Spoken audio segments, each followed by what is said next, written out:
Shalom saudara-saudariku yang terkasih di dalam nama Yesus Kristus. Perkenalkan, nama saya Joko Purnomo Panjaitan.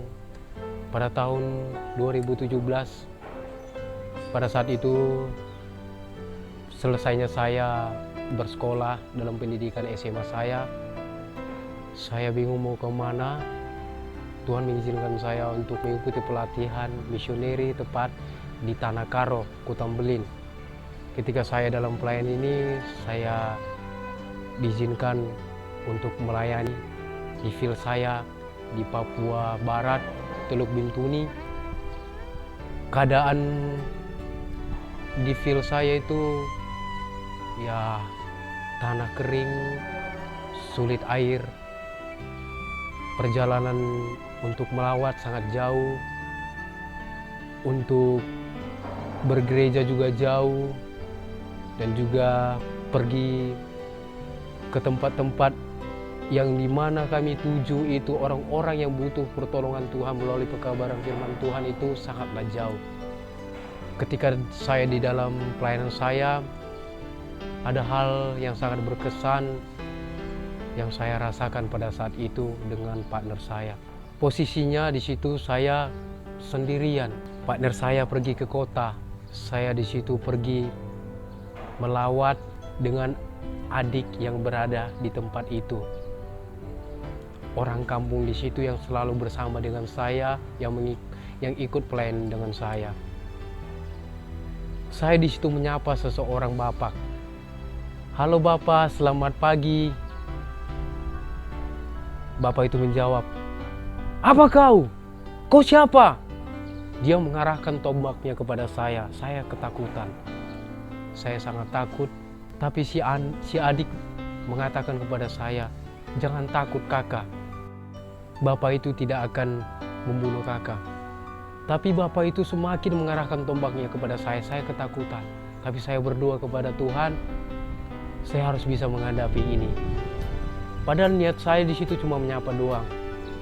Jadi situ adik itu makin membara amarah dia. Padahal dia mengingatkan saya jangan takut, tapi dia yang makin marah. Dia bilang, "Apa maksud Bapak? Kakak ini di sini melayani. Kakak ini di sini menolong kita untuk memberikan kita kekuatan melalui pelayanan mereka. Mereka di sini TSPM, mereka ingin membantu kita yang sedang kesusahan." Saya di situ menangis. Saya berharap supaya tombak ini tidak diluncurkan kepada saya atau tidak dilempar kepada saya. Puji Tuhan, bapak itu langsung pergi ketika adik itu mengatakan seperti itu. Saya terdiam. Saya ketakutan. Saya terdiam di situ. Dia pergi untuk menombak babi. Ketika dia di hutan, saya tidak tahu apa yang terjadi di hutan. Tapi bapak itu sudah di hutan lah posisinya. Saya mendengar kabar dari tetangga bahwa bapak itu sudah digigit babi. Saya di situ merinding. Kenapa bisa terjadi seperti itu? Saya bukan mendoakan orang itu celaka, tapi ketika bapak itu melakukan hal yang tidak terjadi itu kepada saya, terjadi kepada bapak itu. Bapak itu jadi dia digigit babi. Ketika dia digigit babi, dia dibawa pakai mobil pickup. Saya melihat, saya menangis. Kenapa saya menangis? Padahal kalau dalam hati saya mengatakan seharusnya bisa senang dong. Dia tidak jadi membunuh saya. Dia tidak jadi melontarkan tombak itu kepada saya. Malah dia digigit seekor babi. Saya senang dong. Tapi saya bersedih. Kenapa? Karena saya tidak menginginkan hal seperti ini terjadi kepada bapak ini. Saya lebih bersedih lagi karena di situ bapak itu tiba-tiba minta maaf kepada saya. Dia bilang kepada saya begini, "Nak, saya minta maaf. Karena apa? Ketika saya melontarkan tombak itu kepada kamu, Tuhan mengizinkan itu kembali kepada saya. Ada temannya di hutan itu, tapi yang digigit itu saya, bapak itu sendiri. Di situ saya sebentar lagi menyelesaikan pelayanan saya.